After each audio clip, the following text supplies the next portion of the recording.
Hello students, welcome to back our best English school online lecture. તો last લેક્ચરમાં આપણે ગુજરાતીમાં ચેપ્ટર 9 જોઈ રહ્યા હતા, જેનું નામ છે પારખું, જેનો સાહિત્ય પ્રકાર છે એકાંકી, જેના લેખક છે જયંતિ દલાલ. તો આપણે લેખકનો પરિચય મેળવ્યો. ત્યારબાદ આપણે પાઠમાં જોયું કે અહીંયા ડૉક્ટર પિયુષ અને અનિરુદ્ધ વચ્ચે સંવાદ ચાલે છે. તો અનિરુદ્ધ એ ડૉક્ટર પિયુષનો મિત્ર છે અને ડૉક્ટર પિયુષ એ બેકાર છે તે અનિરુદ્ધ સારી રીતે જાણે છે. તેથી ડૉક્ટર પિયુષની બડા સાંકે છે ત્યારે તે તેને રોકડું પરખાવે છે. અને અહીંયા જે ડૉક્ટર હોય છે એના લગ્ન થવાના હોય છે નીલુ નામની છોકરી સાથે. તો એના જે પપ્પા હોય છે એટલે કે તેના થનાર સસરા તેમનું પારખું કરવા આવવાના છે. તો અહીંયા અનિરુદ્ધ તેમને જણાવે છે કે તે ખૂબ જ વેમીલા છે અને જો એકવાર જો તારા દવાખાનાના ભપકાથી નહીં અંજાય તો તારા લગ્ન ફોક થઈ જશે. તો અહીંયા અનિરુદ્ધને ડૉક્ટર પૂછે છે કે તે આવે તો મારે શું કરવું, અને અહીંયા ડૉક્ટર તેમને ઓળખતો પણ નથી. એટલે અહીંયા તે અનિરુદ્ધને પૂછે છે એટલે અનિરુદ્ધ જણાવે છે કે તે લાંબુ કાળું ધોતિયું પહેરે છે અને 4 પાટલીનો કહે છે કે અહીંયા લાંબુ કાળું તે લાંબો કાળો કોટ પહેરે છે અને 4 પાટલીનું ધોતિયું પહેરે છે અને કાશ્મીરી ટોપી પહેરે છે. તો આ બધું જણાવે છે એમના પહેરવેશ વિશે. પણ અહીંયા તેમને મનમોહનદાસ આવે છે, જે મનમોહનદાસ એ ઇન્કમટેક્સ ઓફિસર હોય છે અને તે પણ લાંબો કાળો કોટ અને 4 પાટલીનું ધોતિયું અને કાશ્મીરી ટોપી પહેરીને આવે છે. તો ડૉક્ટરને ગફલત થઈ જાય છે, એમને ઓળખવામાં ભૂલ કરે છે. તે તેમના થનાર સસરા સમજે છે અને મોટી મોટી બડાસ હાંકવાનું ચાલુ કરી દે છે. તો ચાલો આપણે પાઠ વાંચી લઈએ અને સમજી લઈએ કે પાઠમાં છેલ્લે શું થાય છે.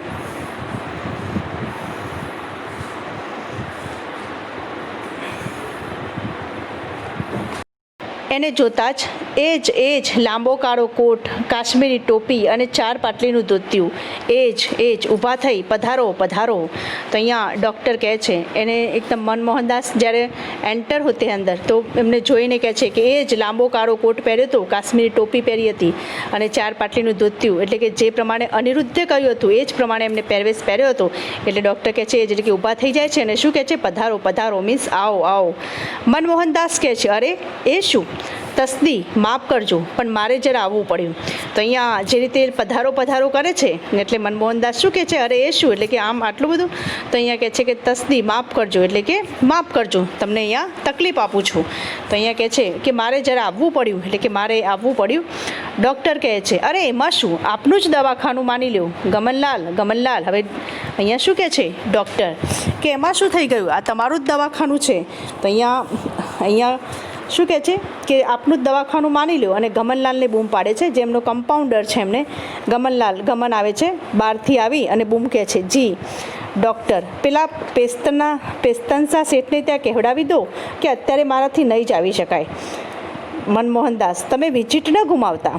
ડૉક્ટર અરે સાહેબ આપ જેવા પધારો ત્યારે એક વિઝિટમાં શું અને મને એટલો આરામ મળશે, ખૂબ થાક લાગતો હશે. અરે સાહેબ વાત ન પૂછો ગમનલાલ. તો અહીંયા ડૉક્ટર મોટી મોટી વાતો કરવાની શરૂઆત કરી દે છે. તો અહીંયા તરત જ પેલા આવે છે એટલે એને માની લે છે કે એના સસરા જ છે થનાર એવું.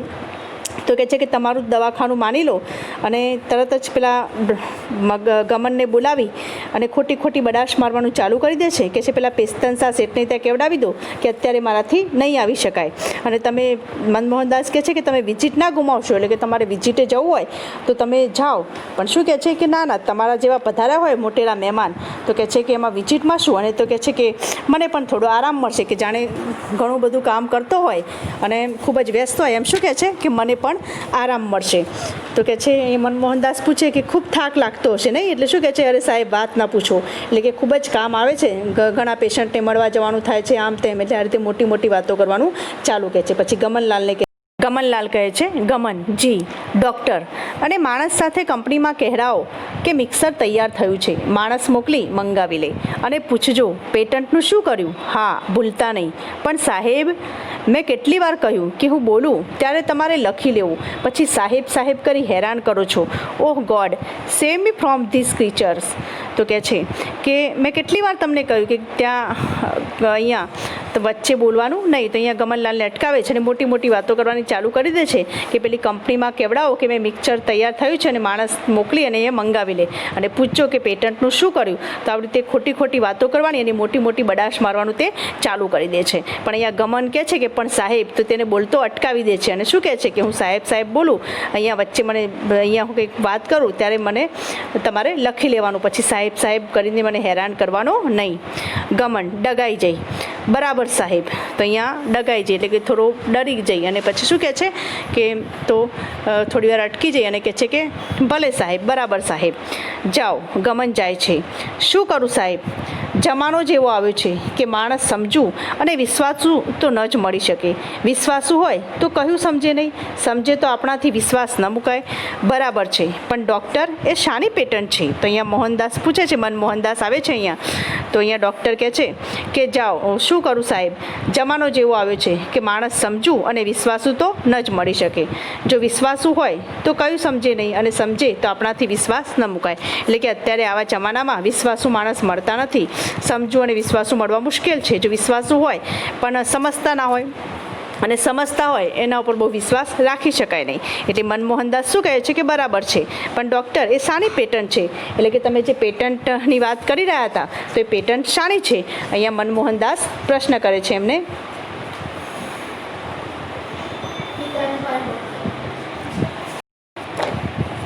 મલકાતા તરત જ મલકાત એટલે હસતા હસતા જવાબ આપે છે કે એ તો ટ્રેડ સિક્રેટ છે, પણ તમને કહેવામાં વાંધો નહીં. એ મારી શોધ છે. વર્ષોના રિસર્ચ પછી એ ઇન્વેન્શન થઈ શકી છે અને એથી ડેન્ટલ સર્જરીમાં જ નહીં પણ એલોપેથીમાં પણ મોટું રિવોલ્યુશન થશે. તો અહીંયા કહે છે, થોડું હસીને કહે છે કે એ સિક્રેટ વાત છે, પણ કહે છે કે તમને કહેવામાં વાંધો નથી. એટલે કે વર્ષોની શોધ પછી કે જે વર્ષોની મારી મહેનત પછી તેની શોધ થઈ છે અને ડેન્ટલ સર્જરીમાં જ નહીં પણ એલોપેથીમાં પણ એનું મોટું રિવોલ્યુશન થશે. મનમોહનદાસ હા, એનું નામ? તો અહીંયા તેનું નામ પૂછે છે તો ડૉક્ટર શું કહે છે? શર્માતા. એનું નામ તો પિયુષ ડ્રોપ્સ છે. એ ડ્રોપ્સથી નવા નેચરલ ટ્રીટ ગમે ત્યારે ગમે તે ઉંમરે ઉગશે. તો થોડું શરમાઈ જાય છે અને કહે છે, કારણ કે તેનું પોતાનું જ નામ કહે છે. શું કહે છે? એનું નામ તો પિયુષ ડ્રોપ્સ છે અને ડ્રોપ્સથી નવા નેચરલ ટ્રીટ ગમે ત્યારે ગમે તે ઉંમરે ઉગશે. તો અહીંયા મનમોહનદાસ કહે છે ઓહો, ત્યારે તો ફર્ટિલાઇઝર મેન્યુઅર જેવું. તો કહે છે કે ઓહો, તો પછી ફર્ટિલાઇઝર મેન્યુઅર જેવું કહેવાય. તો ડૉક્ટર શું કહે છે? હાજી, પણ આપ અંગ્રેજી ક્યાંથી જાણો? તો અહીંયા તો જે એમના સસરા થનાર આવવાના હતા એ ગામડાના હતા. તો કહે છે કે આપ અંગ્રેજી ક્યાંથી જાણો? તો શું કહે છે મનમોહનદાસ? કેમ બારું? હું શું, મારી છોકરી પણ અંગ્રેજી જાણે છે. એટલે કે કેમ? હું શું, મારી છોકરી પણ અંગ્રેજી જાણે છે. આપની છોકરી? હા, આ વર્ષ કન્યાલય વિદ્યાલયમાંથી પાસ થઈ કોલેજમાં ગઈ. તો કહે છે કે હા, મારી છોકરી છે જે કન્યા વિદ્યાલયમાંથી પાસ થઈ અને હવે કોલેજમાં ગઈ છે, એટલે કે હવે કોલેજ કરે છે. ઓહ, આઈ સી. વારું, પણ ડૉક્ટર? જી. તો કહે છે કે ઓ આઈ સી, પણ કહે છે હા એમ છે. તો કહે છે કે પણ ડૉક્ટર? તો કે ડૉક્ટર કહે છે જી. વકરા પાણી કેમ ચાલે છે? અહીંયા વકરા પાણી, વકરા પાણી એટલે આપણે વેચાણમાંથી મળેલ જે નાણાં હોય એને શું કહેવાય? વકરા પાણી. એટલે કે ધંધા પાણી કેમ ચાલે છે? આવક કેવી છે? અહીંયા એમનો પૂછવાનો મતલબ એવો છે. તો શું કહે છે અહીંયા? ઓહ, ડોન્ટ વરી અબાઉટ ઇટ. મારે તો કાંઈ કરી જવું છે. શું કહે છે કે એના વિશે ચિંતા કરશો નહીં. તેની કશી ચિંતા જ નથી, મારે તો કાંઈ કરી જવું છે. એટલે કે મને વકરા પાણીની ચિંતા નથી. મનમોહનદાસ શું કહે છે? બરાબર, પણ ઘરમાં એ જોવાનું તો હોય ને. તો કહે છે કે પણ અહીંયા ધંધો લઈને બેઠા હોય તો કહે છે ઘરમાં એ જોવાનું હોય ને. તો શું કહે છે? એ તો સાહેબ ઈશ્વરની કૃપા અને આપ જેવા મુરબ્બીઓની દયા છે. 1000-1200ની એવરેજ હશે. તો અહીંયા પાછા તે શું કરે છે? ખોટું બોલવાનું શરૂ કરી દે છે. શું કહે છે કે ઈશ્વરની કૃપા અને આપ જેવા મુરબ્બીઓની દયા છે. તો કહે છે 1000-1200ની એવરેજ હશે, એટલે કે 1000-1200 રૂપિયા કમાઈ લઉં છું. That is magnificent doctor. તો અહીંયા કહે છે કે આ તો સારું કહેવાય ડૉક્ટર. તો કે અહીંયા શું કહે છે? ઓહ, થેન્ક્સ. મેં સાંભળ્યું છે ડૉક્ટર કે તમે દાંત કાઢવાનો નવો પ્રોસેસ શોધ્યો છે. તો કહે છે કે મેં સાંભળ્યું છે કે તમે દાંત કાઢવાનો નવો કિમિયો શોધ્યો છે, પ્રોસેસ શોધ્યો છે. તો શું કહે છે કે જી, મિત્રોએ તો ઘણું એ કહ્યું કે પેટન્ટ લે, પણ મેં કહ્યું કે જ્ઞાન ઉપર કોઈનો ઇજારો ન હોવો જોઈએ, એટલે મેં તો ફોર્મ્યુલા જાહેર કરી, પણ ફેર તો પડે જ ને. તો કહે છે કે હા, મિત્રોએ તો ઘણું કહ્યું કે પેટન્ટ લે, પણ મેં કહ્યું કે જ્ઞાન ઉપર કોઈનો ઇજારો ન હોવો જોઈએ. એટલે કે કહે છે કે મેં અહીંયા એક ફોર્મ્યુલા જાહેર કરી છે, પણ કહે છે ફેર તો પડે જ ને, એટલે કે મેં આટલી બધી મહેનત કરી છે એવું કહેવાનો મતલબ અહીંયા એ કહે છે. તો કહે છે હાસ તો, એટલે કહે છે હા, અને મને તો પ્રેક્ટિસ અંગે રમત થઈ ગઈ છે. નહીં તો મહિને 500-600 દાંત પાડવાના આવતા હશે. ઓહો, અને 50 મેજર ઓપરેશન્સ. વિઝડમ ટૂથના તો કંઈ કેસીસ આવે છે, કેસીસ. તો અહીંયા ડૉક્ટર મોટી મોટી વાતો કરે છે. શું કહે છે કે મને તો પ્રેક્ટિસ અંગે હવે રમત થઈ ગઈ છે, અને કહે છે કે નહીં તો 500-600 દાંત પડાવવાના આવતા હશે. તો પેલા મનમોહનદાસ કહે છે અને 50 મેજર ઓપરેશન અને વિઝડમ જે ટૂથના તો કંઈ કેસીસ આવે છે, એટલે કે ઘણા બધા કેસ અહીંયા આવે છે. હા ડૉક્ટર, એ ટૂથ નવું છે. મારી ડોટર પણ કહે છે કે ટૂથ એક્સ્ટ્રેક્ટ કરાવી દઉં. તો કહે છે કે હા, જે વિઝડમ ટૂથનું છે તો એને કહે છે કે કંઈક નવું ટૂથ અહીંયા નીકળ્યું છે. તો કહે છે કે કંઈક નવું છે. તો કહે છે મારી ડોટર એટલે કે મારી છોકરી પણ કહે છે કે હું પણ ટૂથ એક્સ્ટ્રેક્ટ કરાવી દઉં. એક્સ્ટ્રેક્ટ એટલે શું? સરખા કરાવી દઉં. તો કહે છે કે નહીં જી, as one interested in you I want advice. મારી પિયુષ ડ્રોપ્સ લો. 3 જ મિનિટમાં દર્દ નાબૂદ, અને પછી કાયમને માટે મારી પિયુષ પેસ્ટ વાપરો. તો કહે છે કે તમને વાંધો ના હોય તો હું તમને કહું કે મારી જે પિયુષ ડ્રોપ્સ છે એ લો છો. હું તમને સલાહ આપું છું કે મારી પિયુષ ડ્રોપ્સ લો. 3 જ મિનિટમાં દર્દ નાબૂદ થઈ જશે, અને પછી કાયમને માટે મારી પિયુષ પેસ્ટ વાપરો. એટલે કે દાંતનો દુખાવો જ રહેશે નહીં, એટલે કે તમારે દાંત સરખા કરાવવાની જરૂર પડશે નહીં. મનમોહનદાસ: ઠીક ડૉક્ટર, ત્યારે હું રજા લઈશ. કેમ, કાંઈ ઉતાવળમાં? તો અહીંયા મનમોહનદાસ કહે છે કે ઠીક ડૉક્ટર, હવે હું રજા લઉં છું. એટલે કે કેમ, હાલ જ આવે અને હાલ આટલી ઉતાવળમાં? ઓફિસે જવાનું છે. ઓફિસ? તો કહે છે કે મનમોહનદાસ કહે છે કે ઓફિસે જવાનું છે. એટલે ડૉક્ટર અહીંયા એકદમ ચોંકી જાય છે કે ઓફિસ.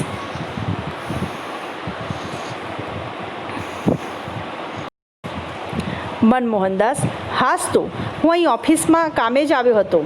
ઉપકાર થયો કે તમે બધું ફ્રેન્કલી કહી દીધું. કઈ ઓફિસ? તો અહીંયા મનમોહનદાસ કહે છે કે હા, હું ઓફિસના કામે જ આવ્યો હતો, અને તમારો ઉપકાર કે તમે બધું ફ્રેન્કલી જ મને કહી દીધું. તો અહીંયા ડૉક્ટર કહે છે કઈ ઓફિસ? તો મનમોહનદાસ શું કહે છે? Income tax office. Income tax super tax. હું અહીંનો સરચાર્જ કલેક્ટર છું. અહીંયા કહે છે કે ઇન્કમ ટેક્સ સુપર ટેક્સમાંથી હું આવ્યો છું, અને કહે છે હું અહીંનો સરચાર્જ કલેક્ટર છું. હે? અહીંયા ડૉક્ટર શું કહે છે કે હે, કારણ કે એ તો શું માની ગયો હતો? એ તો માનતો હતો કે આ મારા થનાર સસરા છે. પણ અહીંયા કોણ હતા મનમોહનદાસ? એ ઇન્કમ ટેક્સ ઓફિસર હતા. મનમોહનદાસ કહે છે જી, હવે જુઓ ડૉક્ટર, હમણાં હું મારા માણસને મોકલું છું.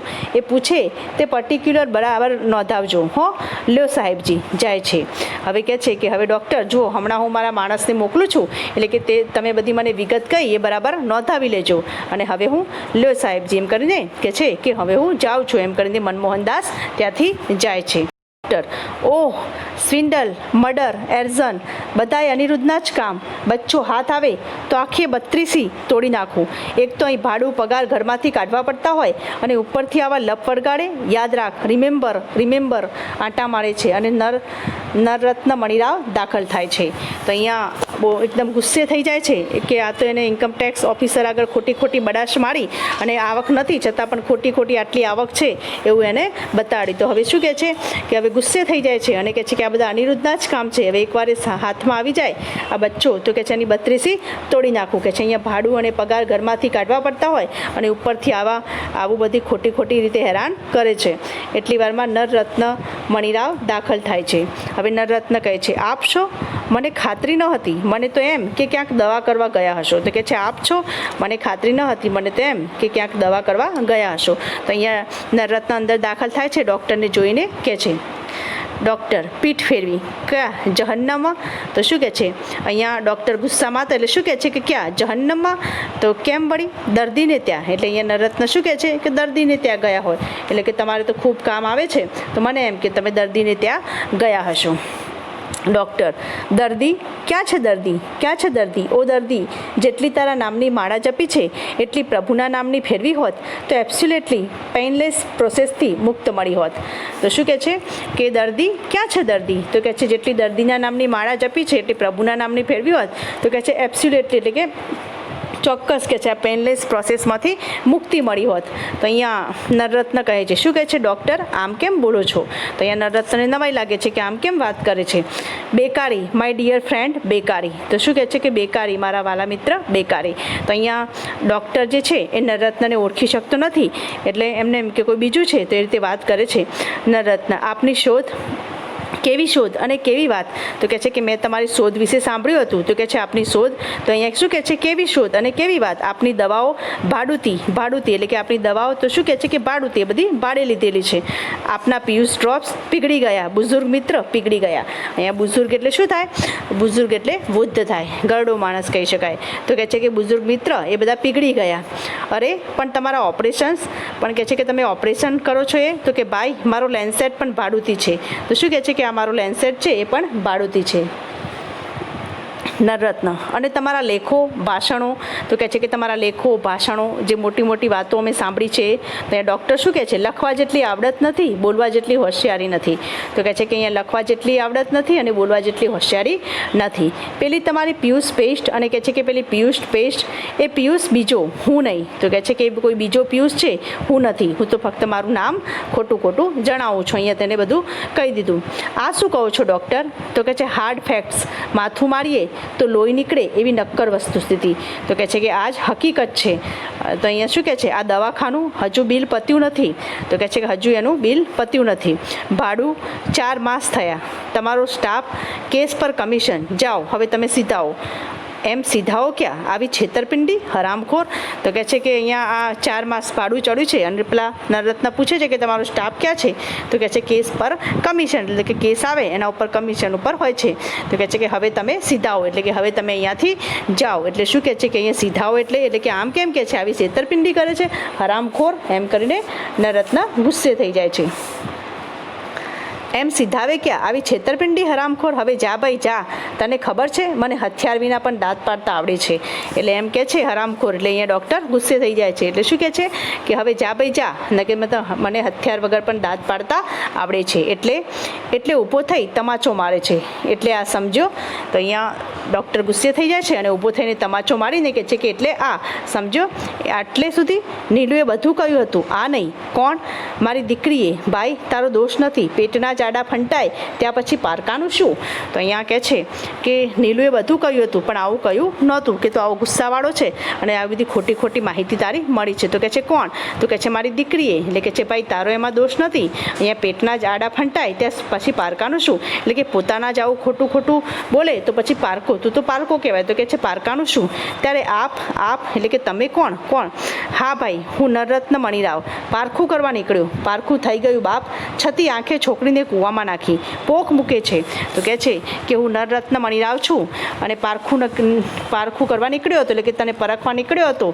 અહીંયા એટલે કે છે કે પારખું થઈ ગયું બાપ. એટલે કે હવે ખરેખર પરીક્ષા થઈ ગઈ, પરખાઈ ગયું હતું. એટલે કે છતી આંખે છોકરીને કૂવામાં નાખી. કૂવામાં નાખવું એટલે દુઃખમાં નાખવું. છતી આંખે એટલે કે જાણી જોઈને છોકરીને દુઃખમાં નાખી એમ કે છે. અને પોક મૂકે છે. શું કરે છે? પોક મૂકે છે એટલે કે જોરથી રડે છે. પણ આપ તો લાંબો કાળો કોટ, કાશ્મીરી ટોપી અને 4 પાટલીનું ધોતિયું પહેરતા હતા ને? તો કહે છે કે તમે તો લાંબો કાળો કોટ, કાશ્મીરી ટોપી અને 4 પાટલીનું ધોતિયું પહેરતા હતા ને? તો અહીંયા શું કહે છે નવરત્ન? નાક ખંખેરતા જવાબ આપે છે. શું જવાબ આપે છે? તે મને એમ કે કમાવું ભણેલા જમાઈ પાસે જરા વટમાં જાઉં એટલે કોટ પાટલું માગી આણ્યા. ઓ મારી દીકરી રે. અહીંયા કહે છે કે મને એમ કે તમે કમાવું ભણેલો જમાઈ છે તો જરા વટમાં જાઓ. એટલે આમ તો આવા કપડાં પહેરું છું પણ આજે તો કોટ અને પાટલું પણ બીજા ઉછીના માગી અને લાવ્યો છું. માગી આણ્યા એટલે માગીને લાવ્યો છું. અને ઓ મારી દીકરી રે કહીને રડવા લાગે છે ફરીથી. તો કહે છે હું કોને રોઉં? અહીંયા ડૉક્ટર કહે છે કે હું કોને રોઉં?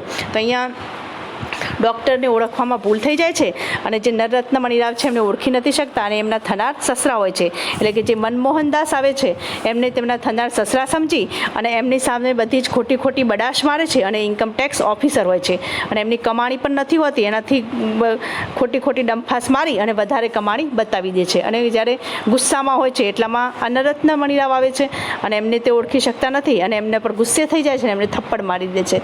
તો આ રીતે એમાં જે ગફલતના કારણે અહીંયા એક હાસ્ય ઊભું થાય છે. તો આ નવલકથામાં એક ગફલતના કારણે આ નવલકથા એક હાસ્ય ઊભું કરે છે. તો અહીંયા આ જયંતી દલાલના પ્રતિનિધિ એકાંકીઓમાંથી આ એકાંકી લેવામાં આવી છે. તો આનો સાહિત્ય પ્રકાર યાદ રાખજો અને આનો સંદર્ભ ગ્રંથ પણ યાદ રાખજો વિદ્યાર્થી મિત્રો. તો આ એકાંકીમાં આપણને એક બોધ મળે છે કે ક્યારેય ખોટું ન બોલવું જોઈએ અને હંમેશા સત્ય બોલવું જોઈએ. આપણી જે સ્થિતિ હોય એનાથી આપણે હંમેશા કોઈ જાતનો ત્યાં આપણે છેતરપિંડી કોઈને ન કરવી જોઈએ અને જેની સાથે આપણે નાતો બંધાવવાનો હોય, સંબંધ બંધાવવાના હોય, એ માણસને હંમેશા આપણી જે હકીકત હોય એનાથી વાકેફ તેમને કરવા જોઈએ. અને સત્ય જ હંમેશા, અસત્ય જે હોય, ખોટું ક્યારેય લાંબો સમય ટકતું નથી, એવી પરિસ્થિતિ સાથે આપણે સામનો કરવા માટે તૈયાર રહેવું જોઈએ. હવે જોઈ લઈએ સમાનાર્થી શબ્દ અને શબ્દાર્થ. પારખું એટલે પરીક્ષા, કસોટી. લિબાસ એટલે પહેરવેશ થાય, પોશાક થાય. રાસ્કલ એટલે લુચ્ચો, બદમાશ. બુઝુર્ગ એટલે ઘરડો, વૃદ્ધ. ઉપકાર એટલે આભાર, પાડ. ધૂળ એટલે રજ, રેણું. છબી એટલે તસવીર, ચિત્ર. વિરુદ્ધાર્થી ઓપોઝિટ યાદ રાખવાના છે. દોસ્ત એટલે દુશ્મન. બુઝુર્ગ એટલે યુવાન. ઉપકાર એટલે અપકાર. સંતોષ, અસંતોષ. વિશ્વાસુ, અવિશ્વાસુ. રૂઢિપ્રયોગ પણ અહીંયા કેટલાક છે. વાકેફ કરવું એટલે માહિતગાર કરવું. નામ પાડવું એટલે સ્પષ્ટ કરવું. માખ મારવી એટલે બેકાર હોવું. દોગામી દેવી એટલે જુઠ્ઠો આરોપ મૂકવો. ફેરા ફરવા એટલે પરણવું. આડા ફંટાવું એટલે વિરુદ્ધ જવું. કૂવામાં નાખવું એટલે દુઃખમાં નાખવું. અને કહેવત છે અહીંયા, ધીરજના ફળ મીઠા, એટલે ધીરજ રાખવાથી સારું પરિણામ આવે છે. સ્વાધ્યાય પ્રશ્નો છે કેટલાક. પ્રશ્ન નીચે આપેલા વિકલ્પોમાંથી સાચો વિકલ્પ પસંદ કરી ખરાની નિશાની કરો. અહીંયા પહેલો પ્રશ્ન છે, પારખું ગદ્ય કૃતિનો સાહિત્ય પ્રકાર જણાવો. તો અહીંયા સાહિત્ય પ્રકાર કયો છે? એમાં છે હળવું એકાંકી, પૌરાણિક એકાંકી, ઐતિહાસિક એકાંકી કે સામાજિક નાટક? તો હળવું એકાંકી. બીજો પ્રશ્ન છે, પારખું ગદ્ય કૃતિમાં રમૂજી પ્રસંગોની રજૂઆત કોને આધારે કરેલી છે? તો બેકાર વકીલની બડાશ અને ગેરસમજ, બેકાર તબીબ ડૉક્ટરની બડાશ અને ગેરસમજ, બેકાર સુશિક્ષિતની બડાશ અને ગેરસમજ કે બેકાર એન્જિનિયરની બેકારીના કારણે? તો કોના કારણે? બેકાર તબીબના કારણે. પારખું એકાંકીના નીચેનામાંથી કયું પાત્ર સમાવિષ્ટ નથી? તો મનમોહન, અનિરુદ્ધ, ડૉક્ટર પિયુષ કે કરુણાશંકર? તો આપણે જોઈએ છીએ કે આ ABC ત્રણેય પાત્ર એકાંકીમાં આપેલા છે, પણ કરુણાશંકર નથી. તો અહીંયા સાચો ઓપ્શન કયો આવશે? ડી. ચોથો પ્રશ્ન છે, જમાઈ બદલાય કાંઈ સાસરો ઓછો બદલાવાનો છે? આ વાક્ય કોણ બોલે છે નીચેનામાંથી? ડૉક્ટર પિયુષ, નરરત્ન મણિરાવ, અનિરુદ્ધ કે ગમન? તો કોણ બોલે છે આ વાક્ય? અનિરુદ્ધ બોલે છે. નીચેના પ્રશ્નોના 2-3 વાક્યમાં ઉત્તર લખો. અનિરુદ્ધ શા માટે ડૉક્ટર પિયુષને સસરાથી સંભાળવાનું કહે છે? તો પિયુષના સસરા જરા વહેમી છે અને વળી પાછા જૂના જમાનાના છે, એટલે કે જો તે આ દવાખાનાના ભપકામાં નહીં અંજાય તો વિવાહ ફોક કરી નાખશે, એટલે કે લગ્ન અહીંયા કેન્સલ કરી નાખશે. આથી અનિરુદ્ધ ડૉક્ટર પિયુષને સસરાથી સંભાળવાનું કહે છે. અનિરુદ્ધ ડૉક્ટર પિયુષને શા માટે પોતાનો ઉપકાર માનવા કહે છે? તો અહીંયા અનિરુદ્ધ કહે છે કે ડૉક્ટર પિયુષને કે ડૉક્ટર પિયુષરાયજી લખવાનું, બોલવાનું નહીં તેમ જણાવે છે, તેથી ડૉક્ટર પિયુષને પોતાનો ઉપકાર માનવા કહે છે. નરરત્ન મણિરાવને એવું શા માટે લાગે છે કે પોતે છોકરીને જાણી જોઈને દુઃખમાં નાખી છે?